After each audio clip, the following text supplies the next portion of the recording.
자, 오늘 우리가 사는 문화는 아무리 다 가져도 더 가져도 만족을 할 수 없는 문화에 살고 있습니다.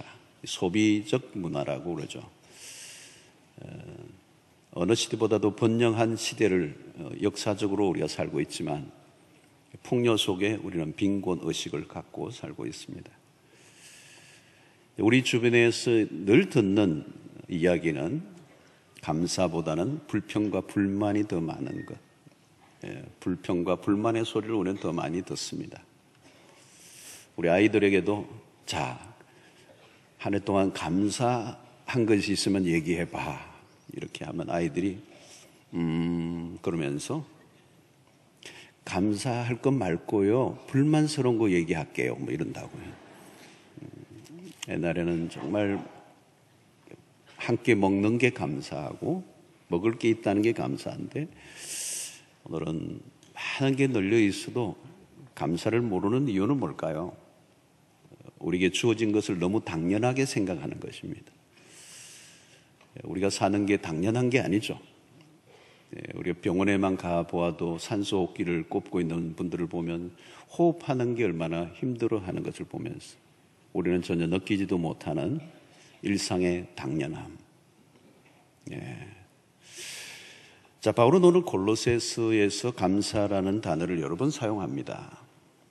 바울 서신 전반에 걸쳐서 바울의 서신에 매우 중요한 주제가 감사입니다. 사실은 1장 3절에도 보면 우리가 너희를 위하여 기도할 때마다 하나님 곧 우리 주 예수 그리스도의 아버지께 감사하노라.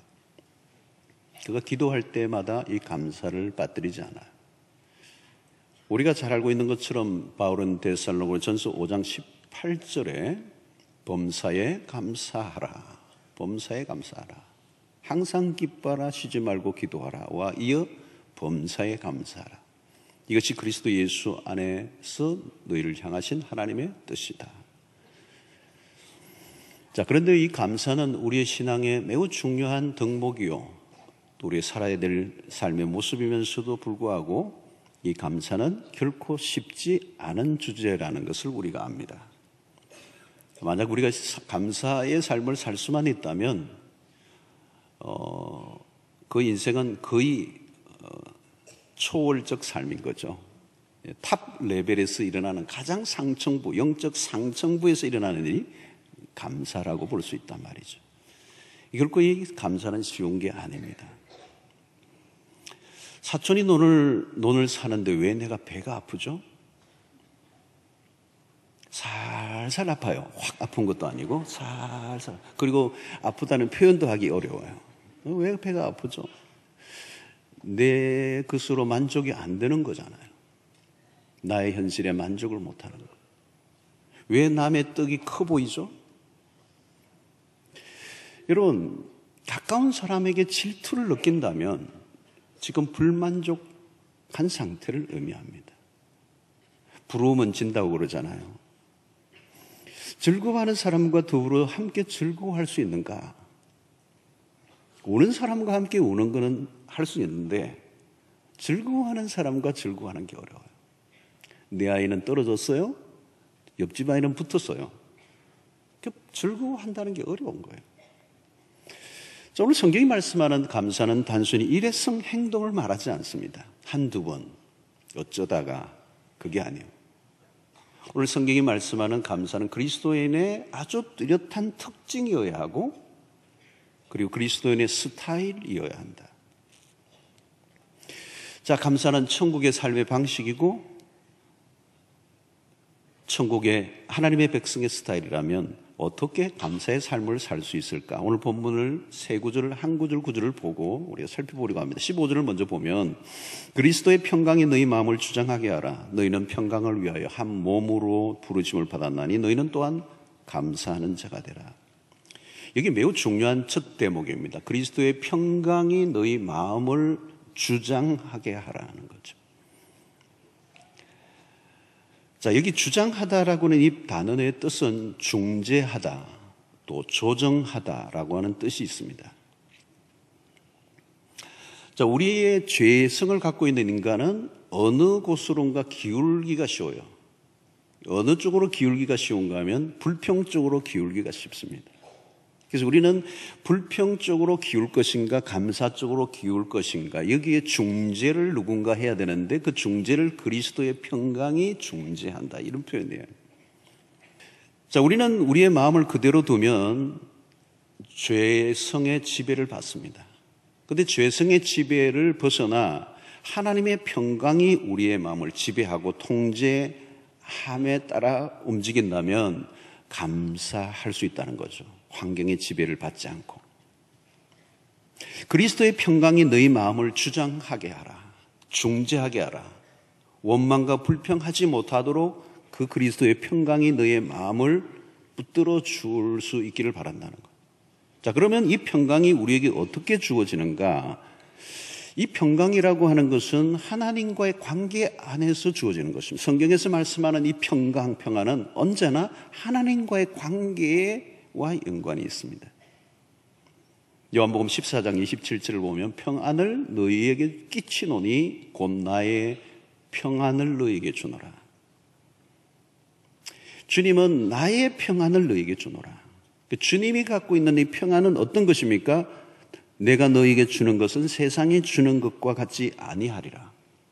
너희는 마음에 근심하지도 말고 두려워하지도 마라.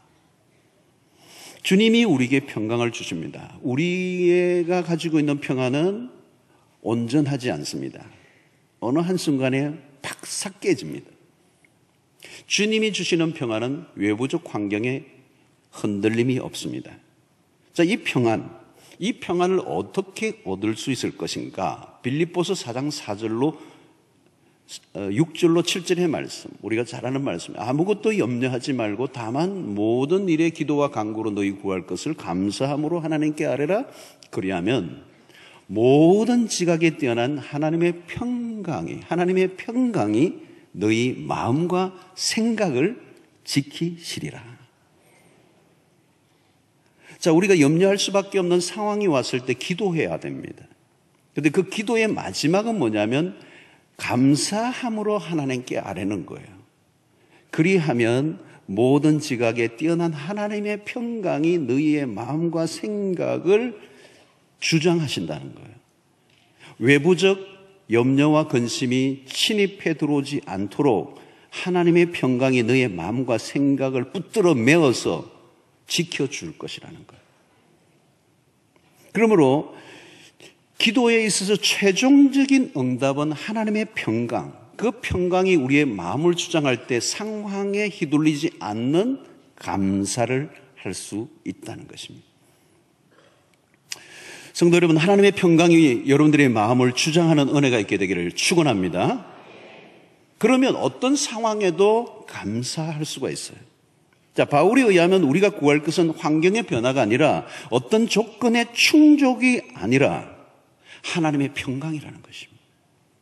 하나님의 평강이 우리의 마음을 지키면 우리의 마음은 무너지지 않아요.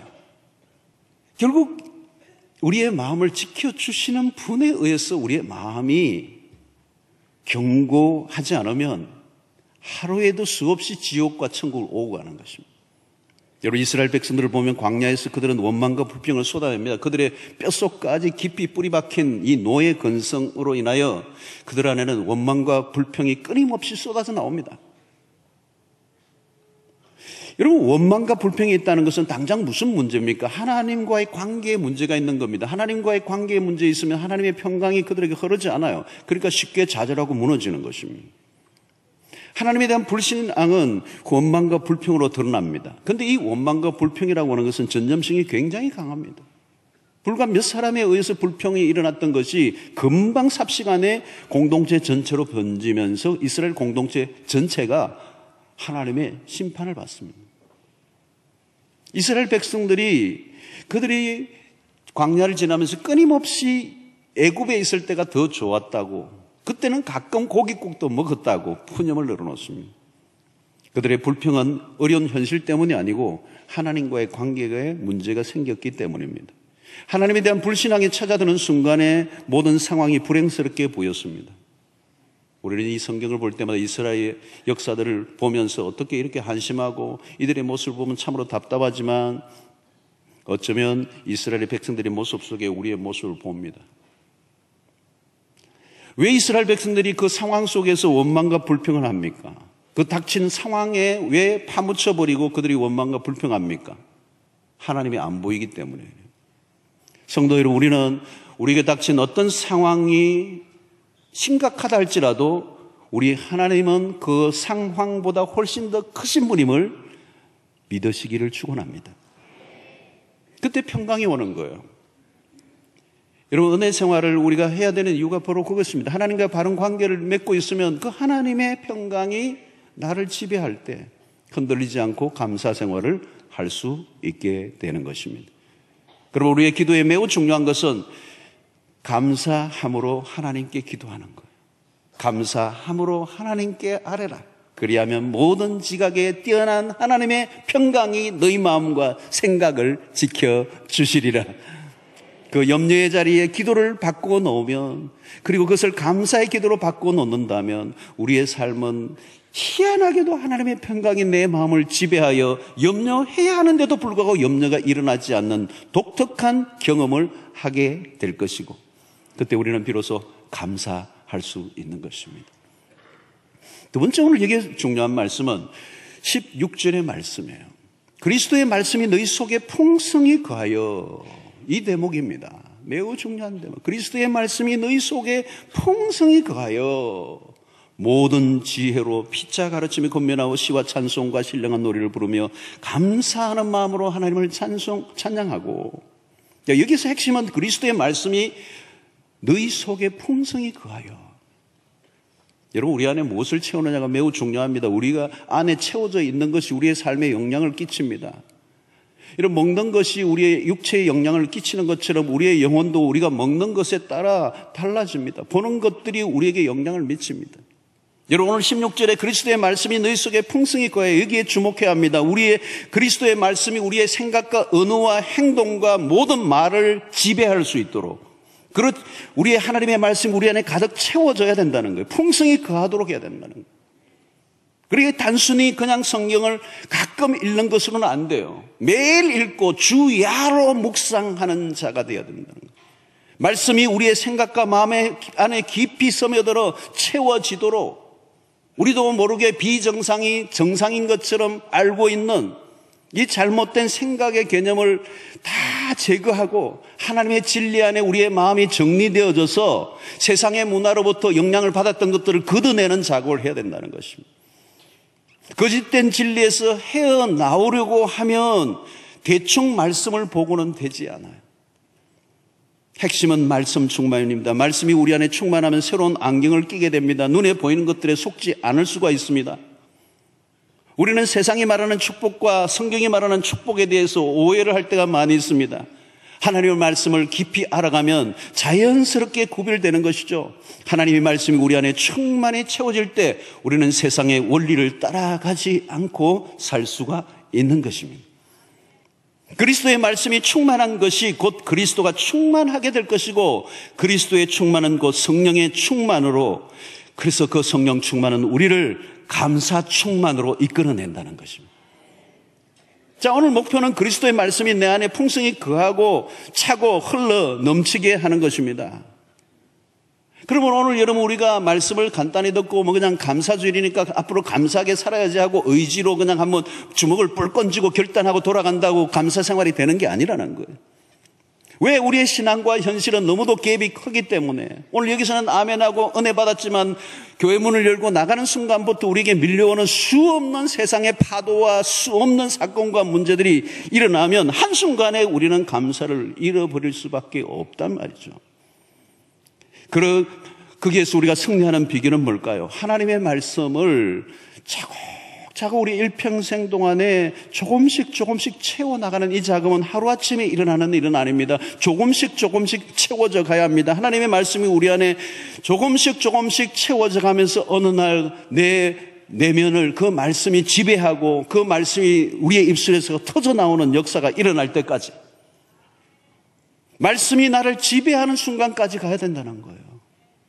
여러분, 말씀이 우리 안에 충만히 거해야 우리 안에 있는 그런 독소들, 잘못된 이론들이 빠져나가요. 악한 성향들과 편견들이 사라집니다. 우리의 왜곡된 생각들이 하나둘 교정되어져 갑니다. 여러분, 하나님의 말씀은 능력이 있습니다. 그 말씀을 주야로 묵상하다 보면 우리 안에 깊이 빼어져 있는 부정적인 악한 생각들의 뿌리가 뽑혀지는 역사가 일어난다는 거죠.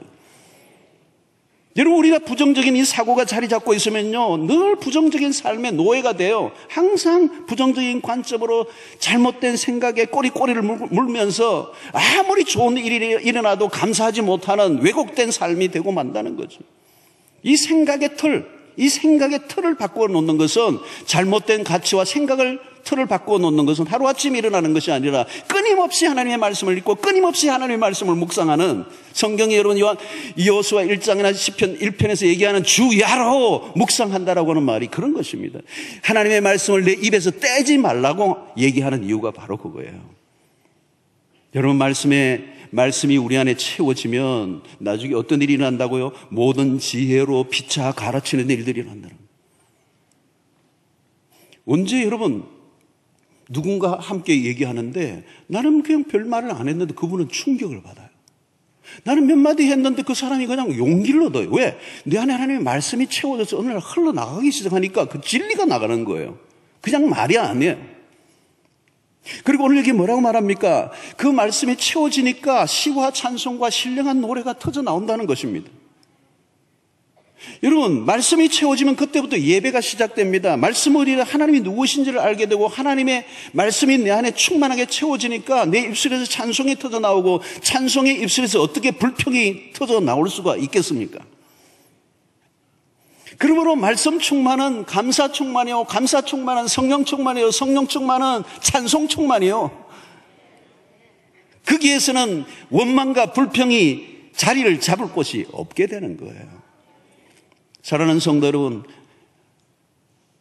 교회를 10년, 20년 다니면서 딴 게 아니에요. 하나님의 말씀에 푹 빠져드는 거예요.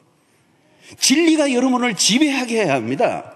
하나님의 말씀 안에 충만히 가면 그 말씀이 여러분들로 하여금 저절로 감사하도록 이끌어 주실 줄로 믿습니다. 말씀이 그렇게 하는 거예요. 말씀이 너희 안에 풍성히 거하여. 자, 첫 번째는 뭐예요? 그리스도의 평강이 너희 마음을 주장하게 하라. 두 번째는 뭐예요? 하나님의 말씀이 너희 안에 풍성히 거하여. 일평생의 작업이에요. 하루아침에 일어나는 일은 아닙니다. 그러나 여러분들 하나님의 말씀을 사랑하시고 주야로 말씀을 읽고 묵상하여 이 말씀이 내 영혼을 가득 지배하고 충만하게 채워지면 그것이 저절로 내 말씀이 흘러나오고 터져나오면 찬양이 되고 다른 사람에게 교훈이 되고 가르침이 되고 그게 감사로 바뀌는 역사가 일어나게 되는 것입니다. 세 번째는 예수의 이름이에요. 17절에 보니까 또 무엇을 하든지 말이나 일이나 다 주 예수의 이름으로 하고 그를 힘입어 하나님 아버지께 감사하라.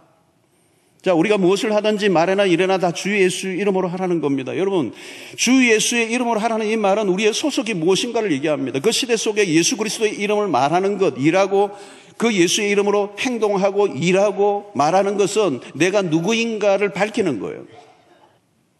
여러분, 우리가 그리스도의 이름을 부르며 살아간다는 것은 우리의 삶은 더 이상 우리에게 속해 있는 것이 아니라 하나님의 손에 우리의 삶이 달려있다는 것을 의미하는 것입니다.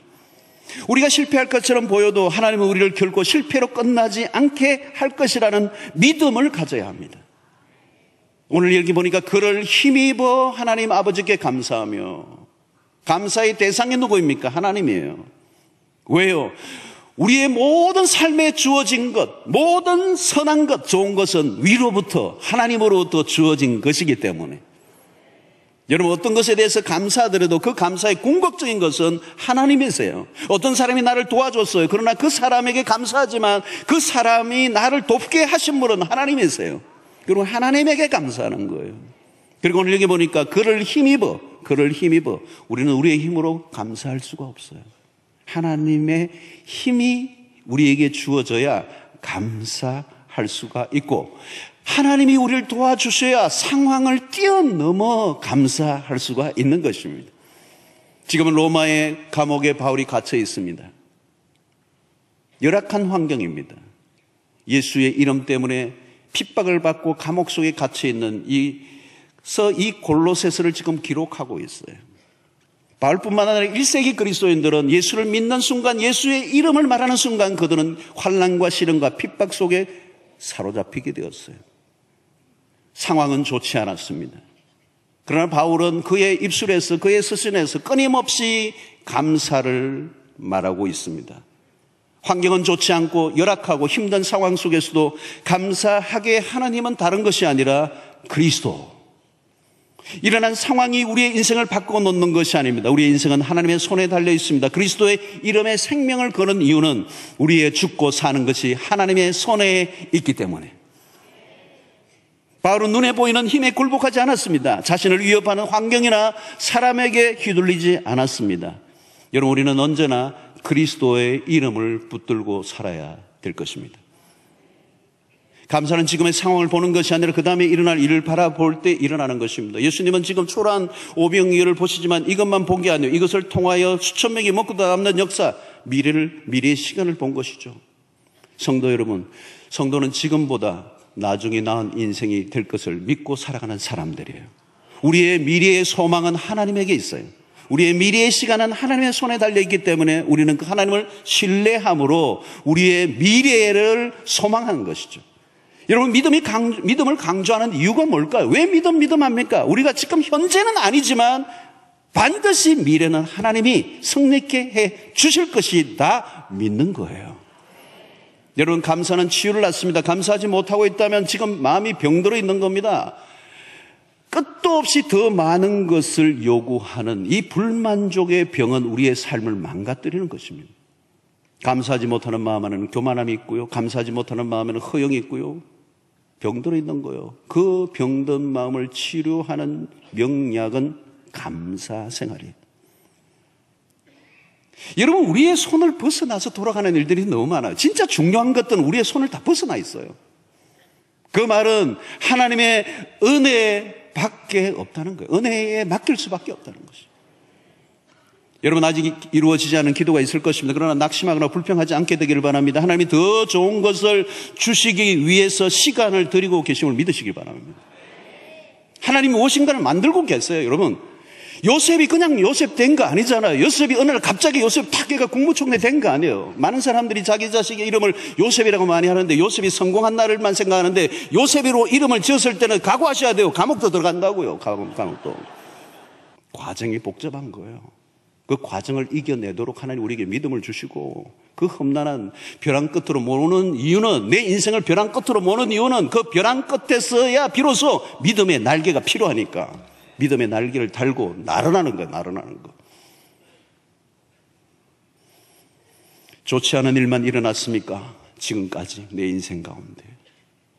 그러나 여러분, 하나님의 반전이 일어날 것입니다. 우리의 삶을 주관하시는 하나님의 손길이 우리의 삶 가운데 떠나지 않음을 믿으시기를 바랍니다. 여러분, 우리의 신앙을 대충 해서는 일어날 수 있는 것이 감사가 아닙니다.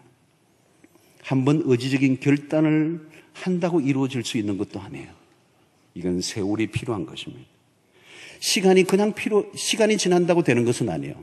세월을 흐르는 가운데 우리의 삶 속에 그리스도의 평강이, 기도 속에서 그리스도의 평강이 나를 주장하는 경험들이 쌓여져 가야 되고, 하나님의 말씀이 점점 내 안에서 풍성히 거하는 경험들이 쌓여져 가야 되고, 예수 그리스도의 이름으로 살아가는 그 삶을 우리가 살아갈 때 하나님께서 우리에게 환경을 뛰어넘는 초월자, 어떤 일이 일어나도 흔들리지 않는 견고한 감사로 천국을 누리며 믿음의 최절정에서 천국을 경험하는 승리의 삶을 살게 될 줄로 믿습니다.